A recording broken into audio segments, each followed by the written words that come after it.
Hello everyone, Ross Ritterman with you for another video in our Metropolis of San Francisco Music Ministry video series.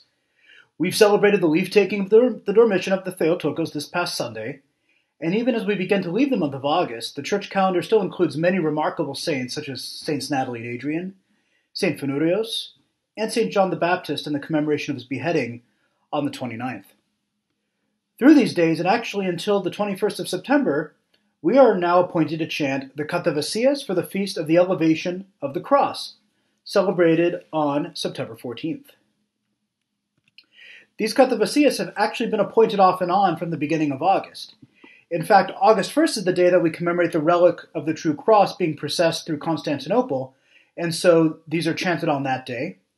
The days of August 6th through 13th, and then from the 24th of August through September 21st, the 24th of August being the day after the leave-taking of the Dormition, so we've effectively ended the festal period of the Dormition of the Theotokos, and now we're in the festal period of the Cross.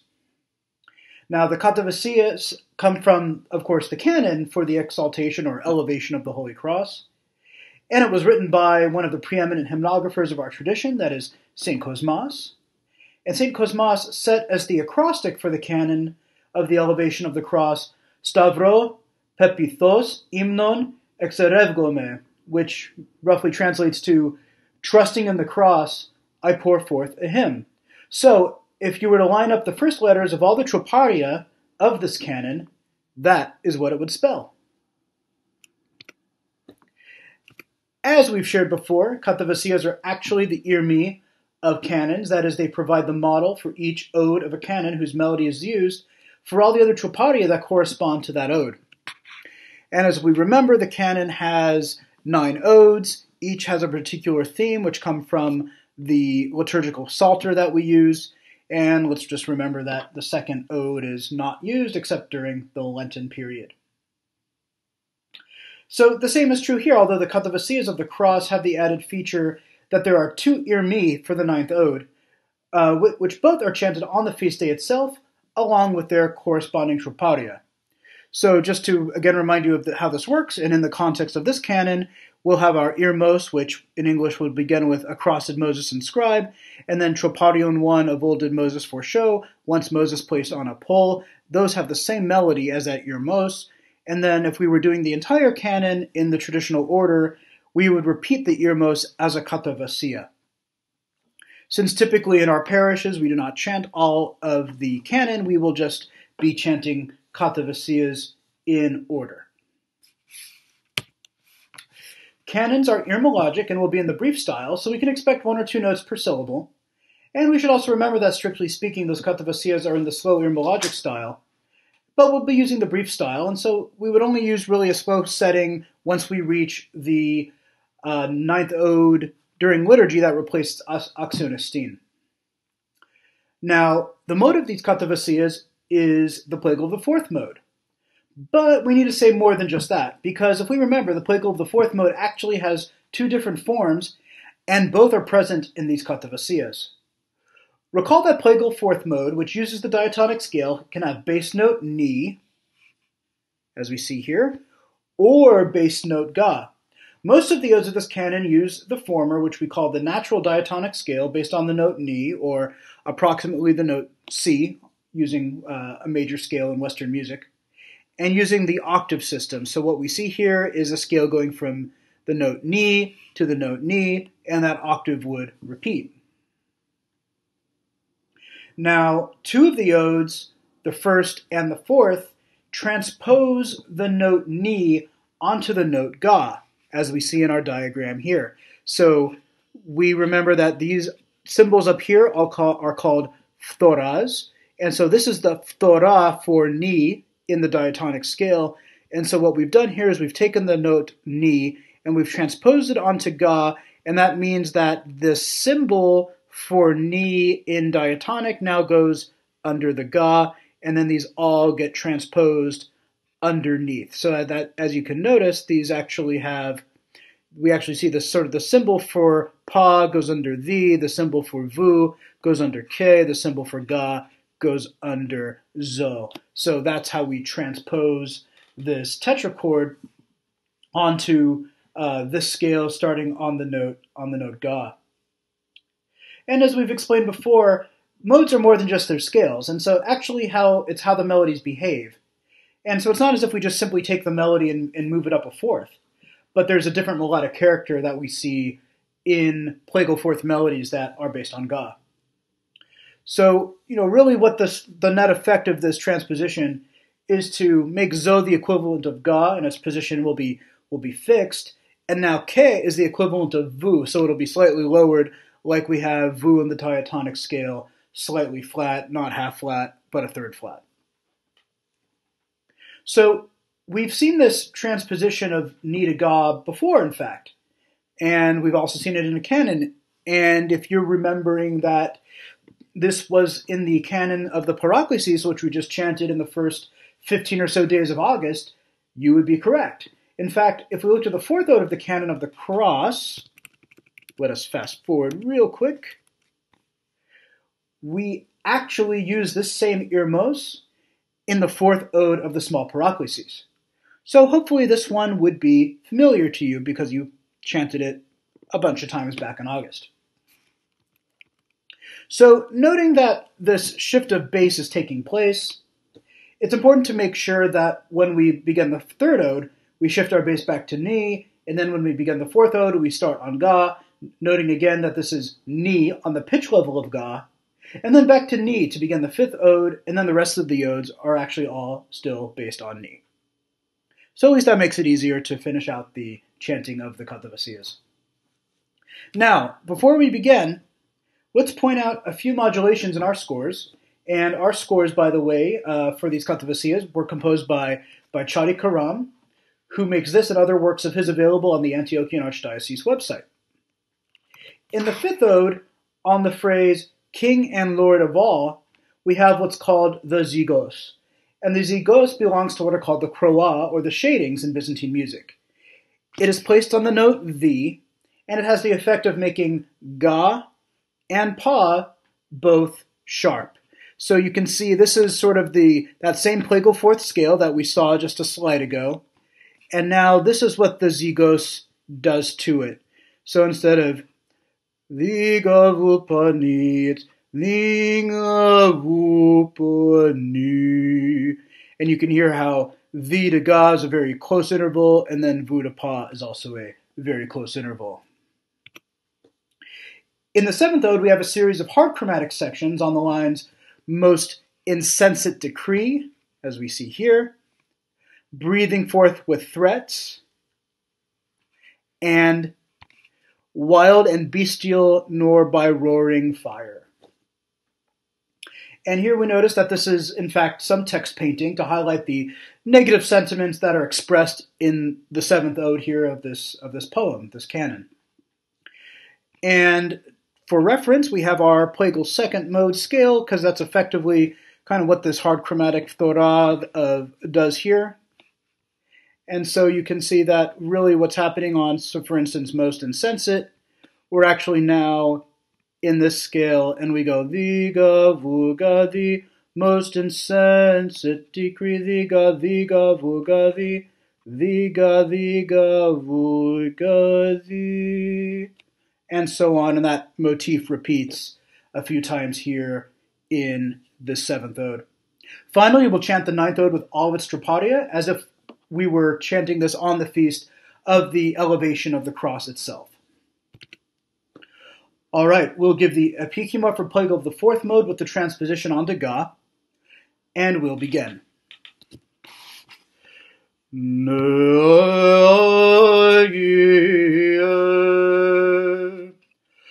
Across did Moses inscribe, when with an upright stroke of his rod he divided the Red Sea, for Israel went on foot. Then he turned and smote the sea, once again uniting it o'er Pharaoh's chariots, with transverse stroke portraying the invincible weapon. Wherefore let us praise in song Christ our God, for he truly is glorified. The rod is perceived as a figure of the mystery, for by its blossoming it showed who was chosen to be priest. And for the church that formerly was barren hath the wood of the cross now blossomed forth unto strength and steadfastness. I have hearkened and heard, O Lord, of thy dispensation's most awesome mystery, and I came to knowledge of your works, and I sing the praise of thy divinity. O tree divine and thrice blessed, whereon Christ God was outstretched, though he is King and Lord of all. He who once had through the tree wrought wicked beguilement fell himself because of thee, ensnared when God was nailed unto thee. In our mortal flesh, he who granteth peace unto our souls. When Jonah was in the belly of the sea monster, stretched forth his hands in the form of a cross, he prefigured the saving passion manifestly. Hence also when he came forth on the third day, he indicated the supernal resurrection of Christ God, who was crucified in the flesh, and enlightened the world by his arising on the third day. The ungodly tyrant's most insensate decree affrighted common folk, breathing forth with threats and wicked mouthings of blasphemy. But the three children were not struck with fear by rage, wild and bestial, nor by roaring fire, but in an echoing and dew-besprinkling breeze they stood amidst the fire and sang, O thou supremely praised, God of our fathers and our God, forever art thou blessed. We praise and we bless and we worship the Lord. O ye children, equal in number to the Trinity, bless ye God the Father and Creator. Praise ye the Word, who descended and changed the fire into dew, and supremely exalt the Holy Spirit, who granteth life unto all forever.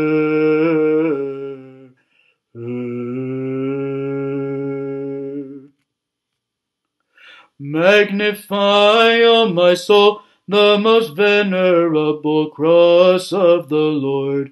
O Theotokos, thou art a mystical paradise, which being untilled hath blossomed forth Christ, by whom the life-bringing tree of the cross was planted in the earth. In worshipping him now, through its elevation, thee do we magnify. Magnify, O my soul, the most venerable cross of the Lord. Let all the trees of the forest rejoice, for their nature hath been sanctified by him who planted them in the beginning, even Christ who was stretched out upon the tree. Through its elevation now him do we worship and magnify. Magnify, O my soul, the most venerable cross of the Lord. A sacred horn is raised up for those of godly mind, even the cross of him that is the head of all, wherewith all the horns of the spiritual powers of wickedness are broken. Through its elevation now him do we worship and magnify. Magnify, O my soul, the elevation of the life-giving cross of the Lord. Today the death that came to man through eating of the tree is abolished through the cross.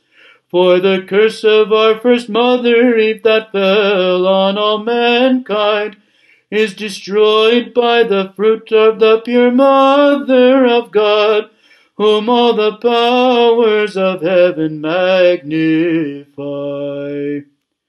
Magnify, O my soul, the elevation of the life-giving cross of the Lord, not suffering the deadly bitterness of the tree to continue, O Lord. Thou hast utterly blotted it out through the cross.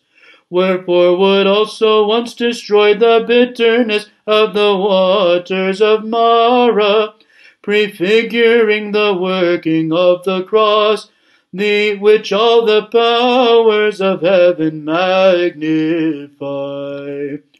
Glory to the Father, and to the Son, and to the Holy Spirit. We were continually sunken in the gloom of our forefather, O Lord. This day thou hast lifted us up again through the cross. For as our nature before was pulled down into error through rank intemperance, we have been restored to our full inheritance by the light of thy cross, which we the faithful magnify. Both now and ever, and unto ages of ages, amen. That thou mightest show the world the figure of the cross, worshipped in all places as most glorious, O Lord. Thou hast formed it in the heavens splendid, with unapproachable light, an invincible panoply for the King, which all the powers of heaven magnify. O Theotokos, thou art a mystical paradise, which being untilled hath blossomed forth Christ, by whom the life-bringing tree of the cross was planted in the earth. In worshipping him now, through its elevation, thee do we magnify. Today the death that came to man through eating of the tree is abolished through the cross. For the curse of our first mother Eve that fell on all mankind is destroyed by the fruit of the pure Mother of God, whom all the powers of heaven magnify.